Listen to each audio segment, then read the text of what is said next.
چوتھے خلیفہ راشد حضرت علی المرتضیٰ رضی اللہ تعالی عنہ کرم اللہ وجہ الکریم، آپ کو معلوم ہے کہ ایک غزوہ کے اندر آپ کی پنڈلی میں تیر لگ گیا، اور جب اس تیر کو نکالتے تھے تو تکلیف محسوس کرتے تھے، تو آپ نے اس تیر کو نکالنے کے لیے یہ کیا کہ آپ نماز کے اندر کھڑے ہو گئے۔ یاد رکھیے یہ واقعہ ایک دن پہلے بھی میں نے اسی جگہ پر سنایا تھا، تو بعد میں کسی نے مجھ سے سوال کیا تھا کہ اگر تیر لگا تو خون بہا، تو اگر خون بہہ گیا تو وضو نہ رہا تو نماز کیسے ہوئی؟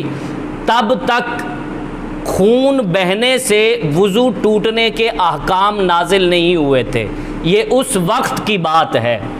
تو حضرت علی المرتضیٰ نماز میں کھڑے ہوئے اور اس تیر کو نکال لیا گیا۔